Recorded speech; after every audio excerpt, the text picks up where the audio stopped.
Welcome to lesson 2 of Communicate module, where we are going to talk all things expressive language. So this is how your child uses language to communicate with people around them in all different environments. So quick example is if this were a live presentation and I had a candy bar, a wad of $100 bills, and a brand new cell phone on the table, and I asked for a volunteer. Someone raises their hand and I said, "Tell me what you want," without using words. That person would probably point or grab the item that they wanted. I would say, "Congratulations, it's yours. You got it." They would be pretty excited because they probably just walked away with a new iPhone or a bunch of money. Then I asked for another volunteer, and now all the hands go up because everybody else wants that second best item. Maybe somebody wants the candy bar, but the second volunteer, I said, "Okay, now tell me what you want. You can't use words. You can't use any gestures or your hands in any way. So you can't go like this for money or like this. We've already cut out the gestures with the pointing. So how are you going to tell me what you want?" This one's a little trickier, right? So what could you do? Maybe you'd pull out your phone and pull up a picture of it to show me. Great. Nice job. Or you'd pull out your phone. If you had your phone, you could point to it. I would say absolutely take what you want. You walked away with some money or the phone, and now all that's left is the candy bar. But somebody in that audience wants it.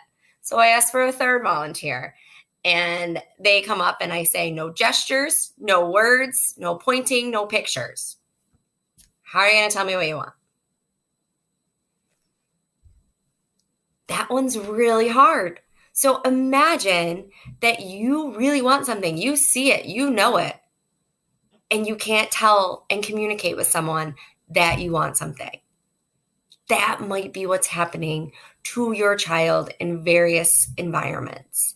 They know what they want. Sometimes they don't always know what they want. But when they do know what they want and they can't have it because they don't have the words, the gestures, the communication techniques yet to get it, that's when we see behaviors or crying or frustration, more withdrawal. Because let's face it, if you can't communicate with anybody and no one's willing to try, you're going to kind of just withdraw and do your own thing because you know you're never going to get the candy bar, which is really frustrating. And we don't want that for your child or any of the children. So let's figure out how to help them express themselves.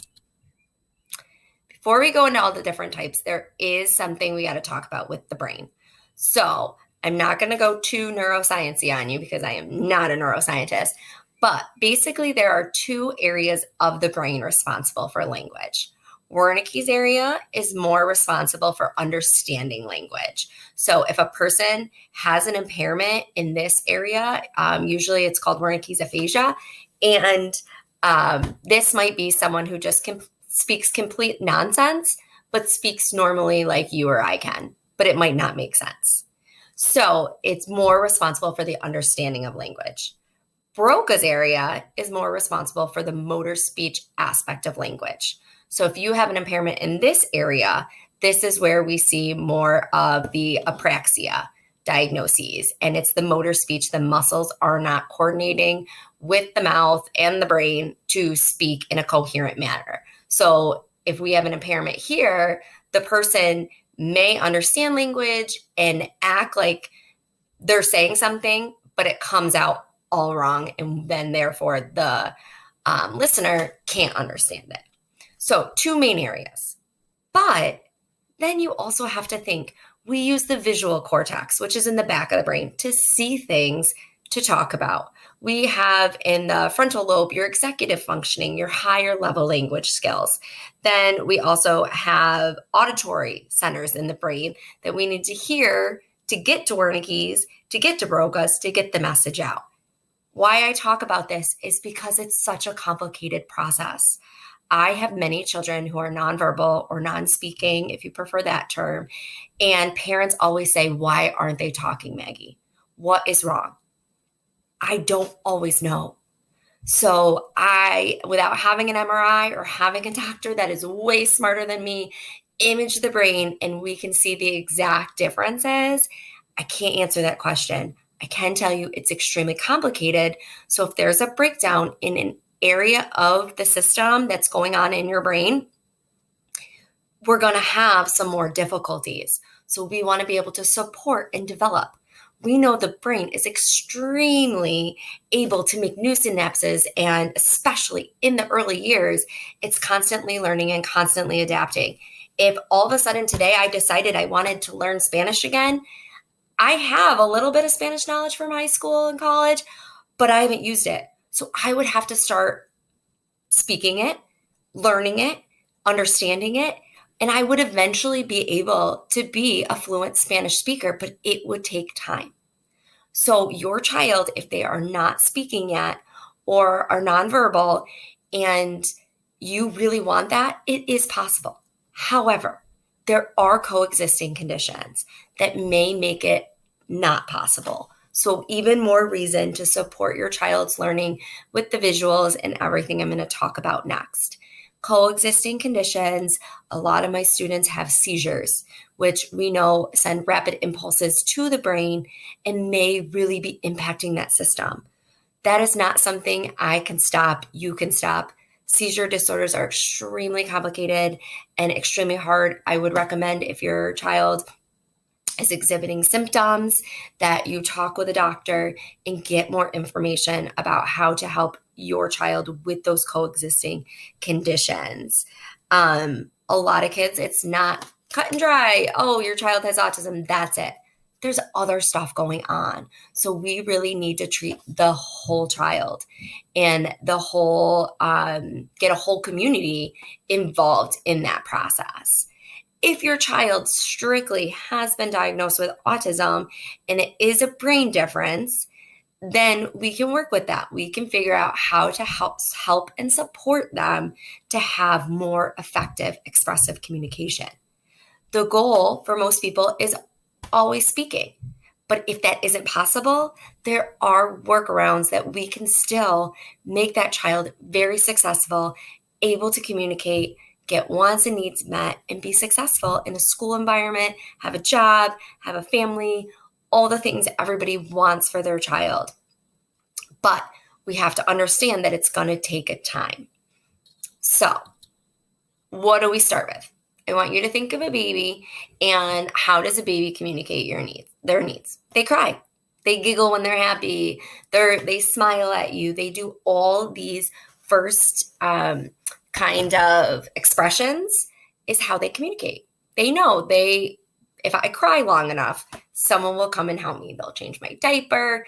They'll realize I'm hungry, I'm too hot, I'm too cold. We figure it out based on their crying. And there is some science that different cries mean different things. I have no proof to back that up. So you can Google that on your own time if you're interested in learning more about that. But first, vocalizations. Now, in this timeline of going through different levels of expressive communication, I'm not going to put ages on it because everybody is developing in their own way. So I'm not going to say vocalizations is only for babies, because I have some kids who still have a lot of motor speech things going on. So an is their way to get my attention. And then we need to support them and move up by maybe using gestures. So this is pointing. This is, if you want to eat, this might be some sign language, a little more complicated with pure ASL, American Sign Language. But if you're watching this in America, if you're not, sorry. But gestures are a great way to start. So if that student gets my attention, they say, and I'm like, and I'm looking for their next reaction because I've made that connection with them, that I'm listening to them. I'm trying to communicate. I might say, and point, you want this? You're hungry? You want to eat? Okay, let's get this. And the child may point towards the refrigerator or their lunchbox, whatever it might be. Gestures are very, very effective in getting their needs met. You might have your child who takes your hand, walks you to the other room, and puts you in front of the fridge to tell you. That is a great time then for you to point to the fridge and maybe say, open, you can sign it. And move up the ladder. So instead of just saying, now they're able to point to what they want. We're getting closer to being a more effective communicator. If they don't have words yet, this is where visuals are really helpful. There is a system, picture exchange communication system, you might have heard of, PACS for short, which is a very strict method of teaching how to use pictures and get what you want.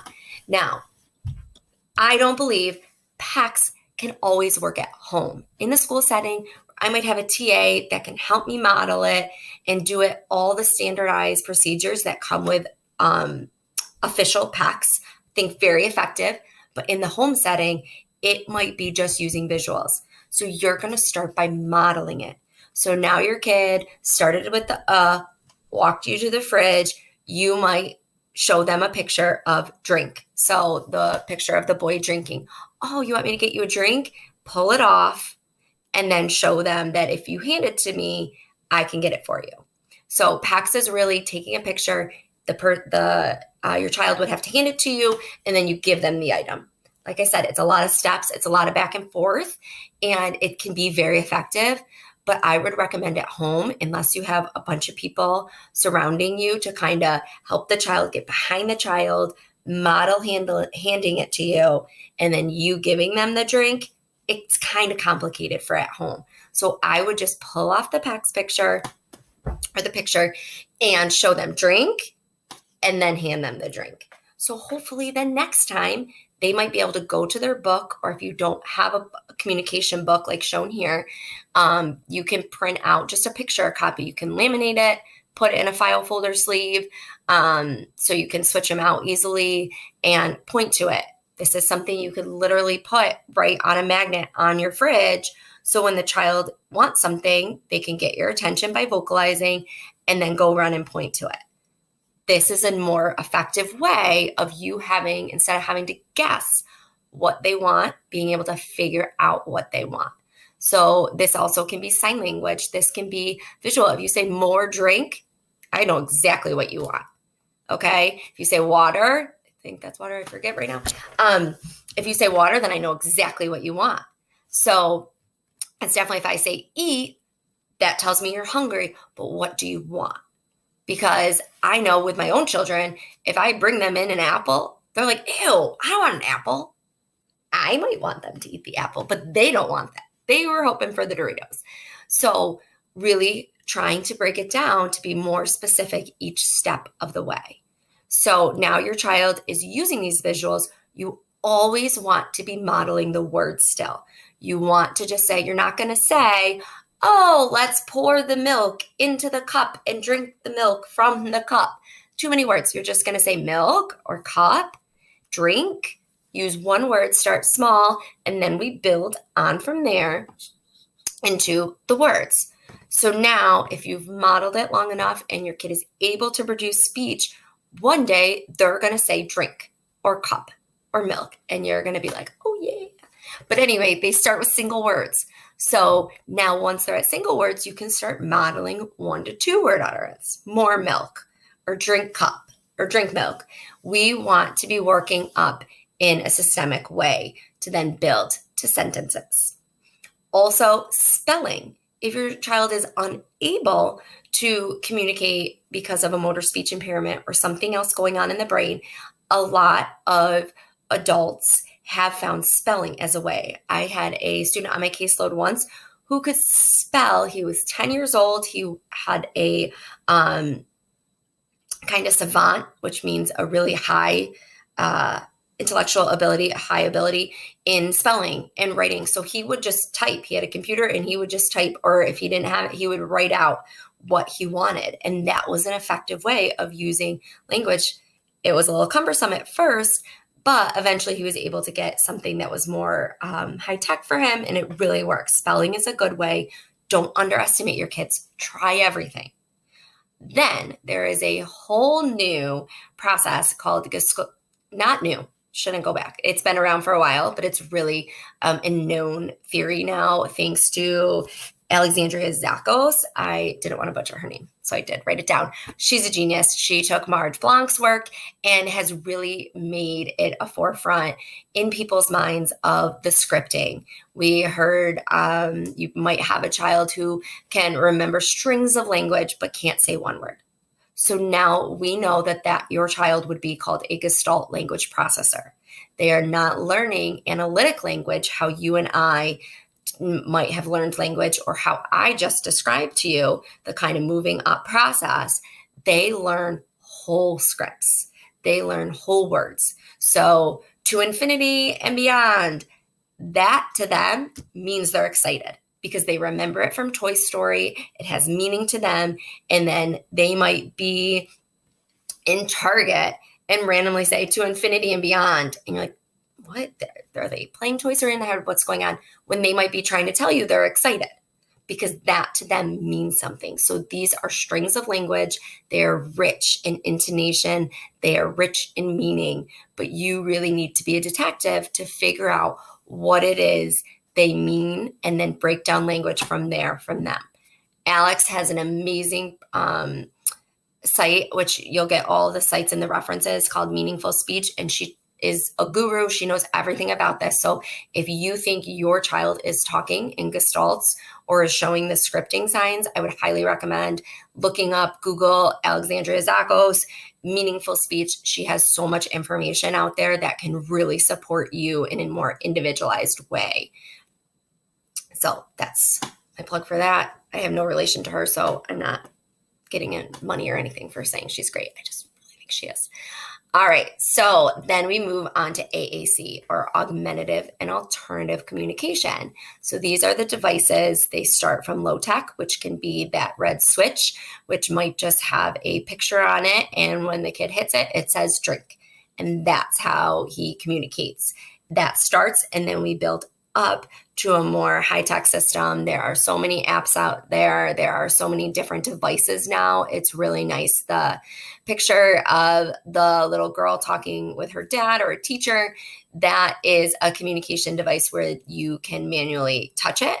Then there are also scanning systems. So in the other picture, it looks like that child might be using either an eye gaze scan or some sort of scanning system where they can press. Maybe they have a comorbid condition where they can't move their whole body, but they can move their finger. So they can move their finger to move around the screen that's in front of them.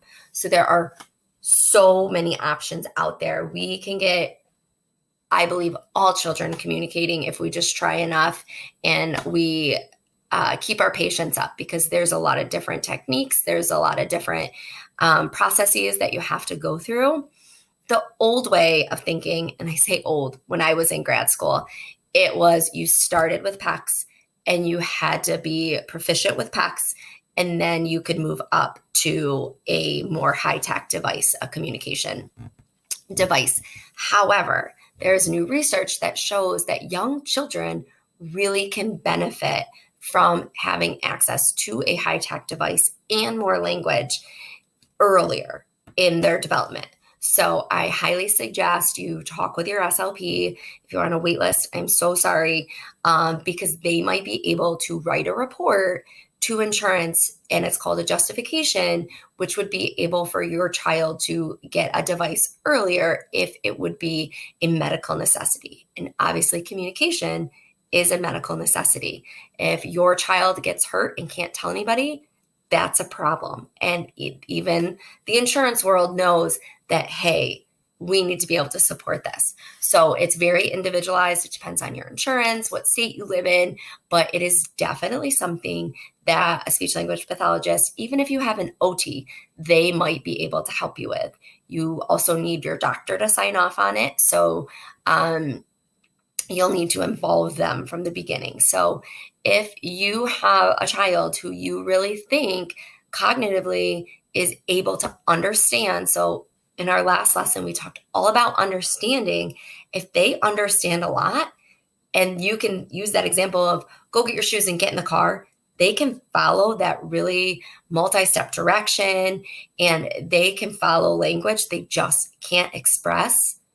This might really be an avenue for you to start immediately, because they are capable just something in that other process of getting the language from the Wernicke's area to the Broca's is impaired, or a difference might be a little slower, might be need a couple new synapses to develop there.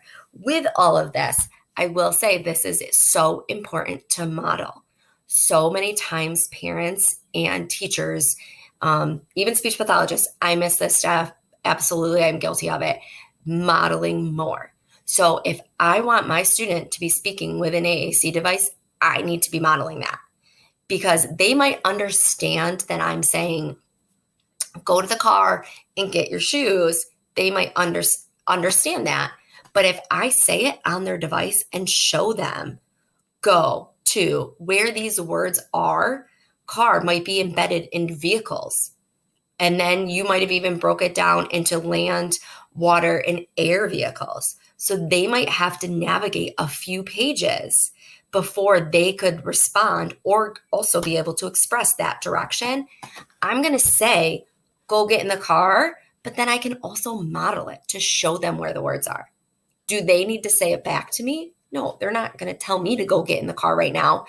But if by chance my child leaves his shoes in the car, because my kids seem to lose their shoes sometimes, now they've lost their shoes, but they don't know how to tell me. They could tell me, go get in the car, and that might remind me, oh, yeah, we did go in the car earlier. They probably left their shoes in the car. So you want to think, even if you can express everything vocally, your child understands what you're saying, you're still going to want to model it. So even if you don't want to model, go get in the car, but you can say, go get in the car, and remind them that they have access to these words as well, because at some point they are going to want to be using them. This is huge, because a lot of times devices aren't always with the kid, or I have parents tell me, well, they don't really want to use their device at home. I already know what they want. Of course you do. You're their parent. So instead of making them do it, you could say, oh, you want Doritos? Okay, I'll go get you some Doritos, and touch Doritos on their device, or show them the Dorito picture. Because the more you model it, the more they can see that, hey, this is a little more effective than me just, because we all can be lazy at times. Not saying your child is lazy, but they sometimes will revert back to old ways if it's effective. But it can't be effective in all environments, because now if they go to school and they want to ask me for those Doritos, and I don't know they're in their book bag, and they don't know where the book bag went, they walked into school, flopped it off, and now it's 2 hours later and they're like, oh crap, where are those things? If you had been modeling where Doritos was at home, they would be able, or more likely, not necessarily able, because they probably I can't talk about their ability, but they would be more likely to realize, oh, let me go get my device, and then I'll say Doritos. It might seem cumbersome. I'm not saying you have to do everything all the time. I get that. They're in the bath. It's wet. You don't want to ruin it. The pictures get wet and soggy. You don't want to use all that stuff. I get that. So try to start small. Think of a time when you know you can focus on using this device or the pictures or moving the sign language even. Sign language is great if people understand it. So I have some kids who the mom will tell me, oh, he's great at sign language, but he comes to school and he goes like this. To me, more is this. Are we happy? Are we clapping? So if people don't know, if the listener doesn't know the communication type, that's where we have the communication breakdown. So it's really important, if something works for you and your family, you communicate, hey, he's going to do this for more. Great. I'm on board with that. I can get behind that. We might be able to work with the OT to get that a little more fine motor, so more people might be able to understand it. But for now, I'm on it. I'm going to honor all forms of communication, because it's important that the child understands that I am a trustworthy adult, and that if they try to communicate with me, I'm going to honor it. Now, if they're saying, and pointing, and I'm using, I know what they want, I might say, oh, okay, you want the Doritos, get the Dorito picture, use Dorito on your device, give them the Doritos. If they have behaviors or a little more impulsive, I might give them the Doritos, but still model. Oh, here you go, buddy. Here were your Doritos. Here are your Doritos.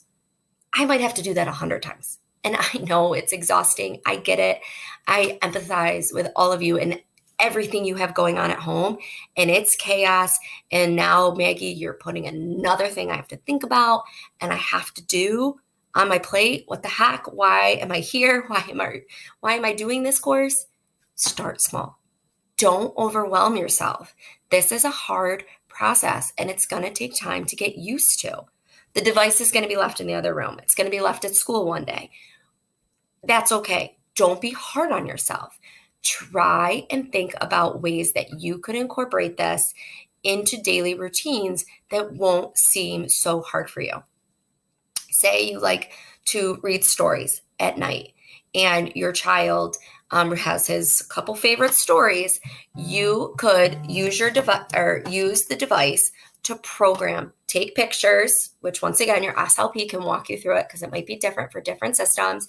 Take pictures of all the different books, put them in a folder, and then right before bed, even though you know probably what book your kid is going to pick, you would say, oh, what book do you want to read? Show them the pictures. And if they can pick Cat in the Hat, awesome. Because now guess what? When they go to school and they really want to read Cat in the Hat, they might remember, hey, if I say Cat in the Hat, and now my teacher's like, oh, great, let's read Cat in the Hat. Now they just realize, hey, this works in different environments. This is great. So food is a great way. Bathroom, toileting, if you're working on that, basic needs are really a good way because kids do them in all environments. So work with your child's SLP, work with an OT, work with a teacher, work with the doctor even. Try to get ways that you can facilitate communication most effectively and then model that. So that was a lot of information to process. You might need to pause me, go back, listen to certain parts. All of you are in very different areas in your journey. So I might have lost you back at gestures. Save this because eventually your child may be using words or a device, and this might be really good information for you to go back to. So digest all that, go back and watch it. You are doing great. Just start small. Don't overwhelm yourself or you will burn out. And then you're going to be like, oh, we tried the device one summer and it didn't work. Well, it didn't work because you weren't consistent. So don't think that you have to have it all day, every day, modeling everything. Great if you can, but don't burn yourself out. Really, this is a long road. We want to be consistent. Nothing is going to change overnight. So you want to start small and then build on there. You're doing great. Stay with me. Bye for now.